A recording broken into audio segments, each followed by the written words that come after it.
Nah, di sini saya menggunakan jurnal dari International Journal of Molecular Science. Nah, di dalam jurnal ini dikatakan bahwa terjadinya peningkatan aktivitas reseptor yang disertai dengan penurunan aktivitas kinase dan fosforilasi reseptor dengan adanya kombinasi morfin dan norepinefrin. Khususnya pada reseptor opioid. Nah, jadi permasalahan yang saya angkat itu adalah bagaimana interaksi antara morfin dan epinefrin yang dapat meningkatkan aktivitas pada reseptor opioid mempengaruhi efek di dalam tubuh.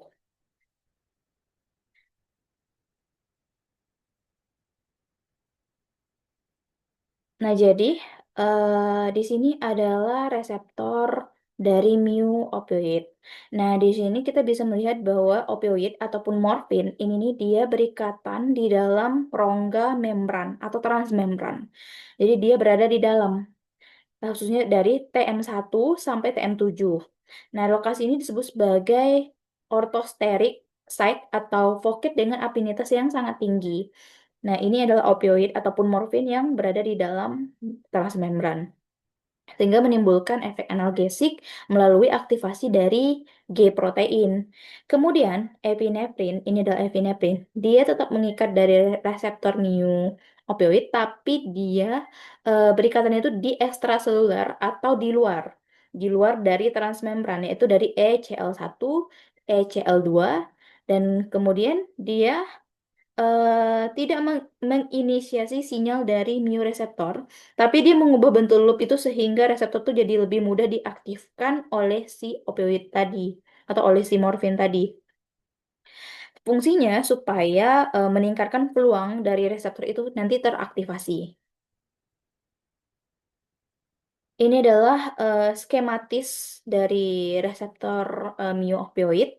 Nah, di tiga gambar di atas ini menandakan bahwa ini morfin tanpa diberikan epinefrin. Kemudian tiga gambar di bawah itu menggambarkan morfin dengan epinefrin. Nah, bagaimana interaksinya dengan reseptor? Nah, di sini tanpa epinefrin terlebih dahulu. Nah, di sini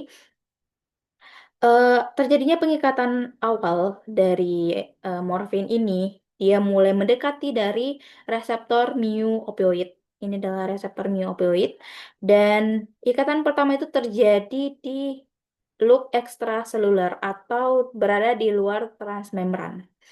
Kemudian G-protein itu belum aktif karena dia masih utuh. Kemudian morfin itu mulai masuk ke dalam reseptor opioid dan berikatan di sana, kemudian sehingga dia itu berada di dalam transmembran, yang nantinya akan mengaktifasi dari protein G, sehingga protein G itu memberikan sinyal dari analgesik. Kemudian di sini ada opioid.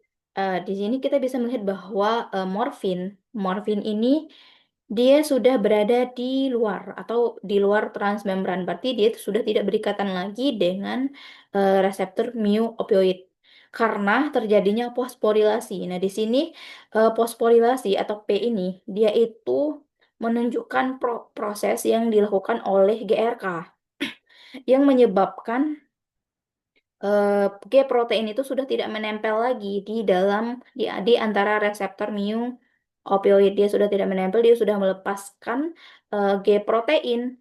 Kemudian G protein sudah tidak memberikan sinyal lagi, sinyal analgesik lagi, sehingga aktivitas reseptornya pun juga berhenti. Kemudian di sini adalah skematis menggunakan penambahan epinefrin. Nah, di sini ada opioid ataupun morfin.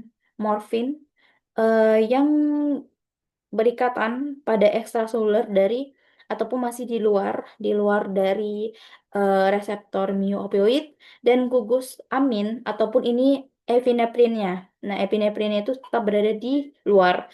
Kemudian dia masih belum berikatan sehingga protein G-nya tuh belum aktif dan tidak menghasilkan sinyal.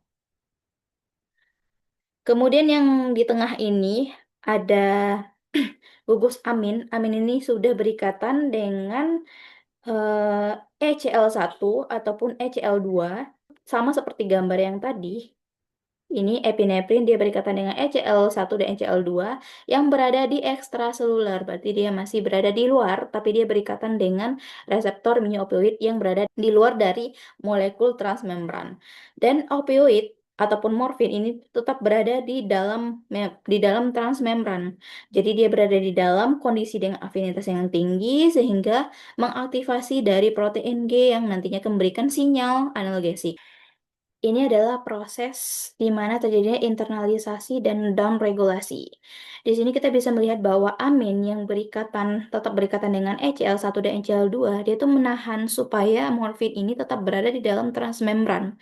Dan kemudian protein G itu tetap berikatan dengan reseptor mu-opioid sehingga dia tidak lepas dari reseptor tersebut. Terjadinya penghambatan dari fosforilasi sehingga dia tidak bisa melepaskan daripada protein G ini dari reseptor ataupun dia tidak bisa melepaskan morfin ini keluar dari reseptor mu-opioid hingga reseptor itu tetap berada di dalam permukaan membran dan tetap aktif lebih lama.